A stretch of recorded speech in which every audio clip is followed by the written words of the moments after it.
안녕하십니까. 엉덩이 대장 간편한내과 이성근입니다. 자, 책을 읽어드리겠습니다. 오늘 읽어드릴 책은 알기 쉬운 치질입니다. 51페이지인데요. 자, 7번째, 치질은 무조건 수술해야 되는 질환이 아닙니다. 치질은 관리하는 병입니다.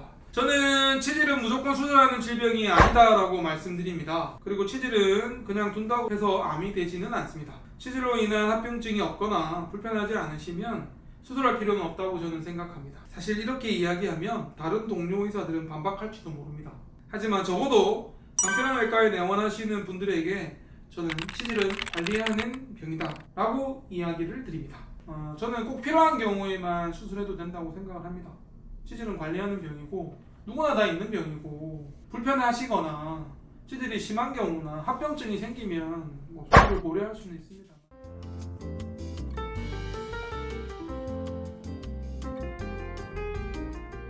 자, 8번째, 치질 수술이 필요한 경우는 있습니다.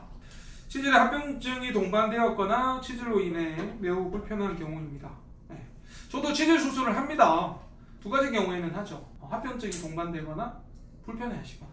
합병증이라 하면은 다시 두 가지인데요. 첫 번째는 혈전, 딱딱하게 피 덩어리가 생기면서 통증이 야기되는 경우가 있습니다. 갑자기 확 커지는 경우도 있고 약하고 연고로는 잘 안 없어지거든요. 일단 혈전은 저희는 수술하고요. 그리고 피가 많이 나서 출혈이 심해서 빈혈까지 야기되는 경우가 있으시거든요. 그런 경우에도 수술을 저희가 권유드리죠. 그리고 두 번째는 엄청 불편한 경우. 작정하시고 오시는 분 계세요. 난 이제 치질 때문에 진짜 너무 힘들다, 너무 간지럽고 불편해서 안 되겠다. 이런 경우에는 저희도 수술합니다. 수술 많이 합니다. 그리고 이제 특수한 경우에는 또 수술을 권유드리는 경우가 있죠. 임신을 계획하고 있어서 치질이 제법이 있는데 임신하면은 치질 때문에 좀 고생이 될 것 같은 경우나 외국에 나가서 좀 오래 지내셔야 될 계획이 있으신 분들은 외국에 나가서 치질이 심해지거나 악화돼서 수술은 좀 힘드시니까 비용이 너무 비싸서.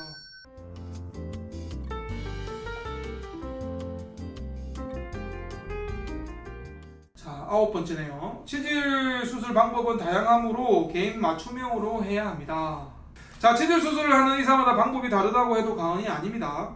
우스갯소리로 항문수술을 하는 의사가 100명이 있다면 치질수술 방법은 100가지이다 라고 할 정도로 중요한 것은 고객의 치질 상태에 따라 가장 적합한 수술 방법이 선택되어야 한다는 것입니다.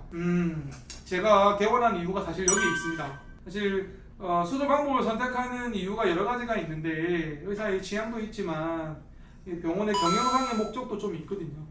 그런데 이제 저는 그런 걸 좀 싫어가지고 환자한테 맞춤형으로 가장 좋은 수술을 선택하는 게 좋겠다고 판단을 해서 개원을 했는데요. 여러 가지 방법이 있습니다. 레이저를 이용해서 제거하는 치액 절제술, 치액 근치술 수술을 가장 많이 하고 있는데요.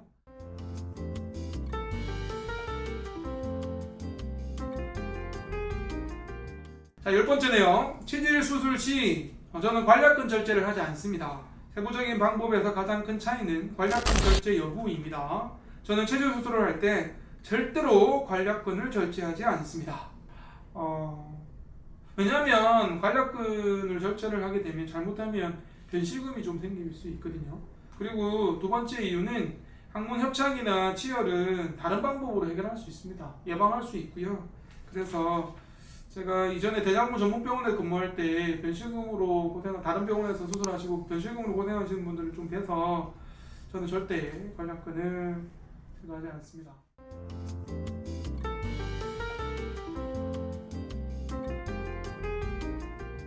자, 11번째, 치질 수술은 성형수술입니다.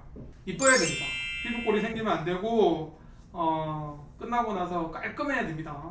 자, 마지막입니다. 12번째, 미추마취가 더 좋습니다. 치질 수술 방법이 다양하듯이 치질 수술을 할 때 시행되는 마취 방법도 다양합니다. 대부분의 의사들은 척추마취로 항문 수술을 하는데 저는 미추마취를 더 선호합니다.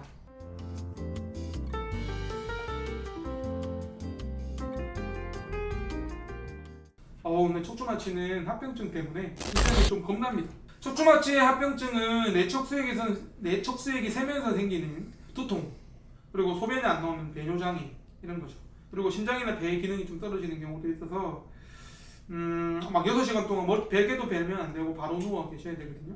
제가 이전에 척추마취를 1년에 한 2,000명 이상 한 적이 있습니다. 그래서 대한대장문학회에 초보자에 의한 척추마취라는 제목으로 칼럼도 연재한 적이 있거든요.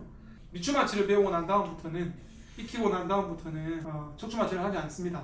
미추 마취는 합병증이 일단 없거든요. 그리고 두 번째는 회복이 빠르고요. 세 번째는 입원할 필요가 없습니다. 한 3개월 전에 대전에서 50대 남자분이 한 분 오셨어요. 치루로 척추 마취로 수술을 하셨는데 척추 마취 합병증으로 소변이 안 나오셨어요. 그래서 소변줄을 꽂아서 소변을 보게 됐는데 굉장히 수치심이 있으셨다고.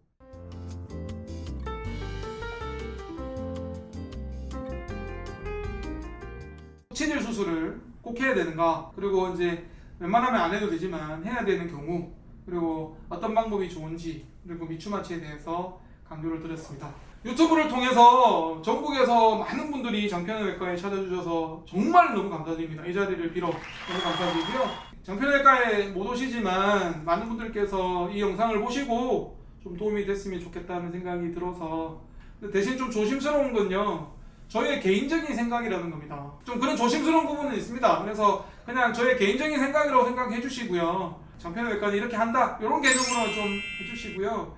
특히나 치열하고 그 관략근 절제 얘기하시는데 그냥 저 개인적인 생각이다 생각해 주시면 너무 감사하겠습니다. 이성근입니다. 고맙습니다.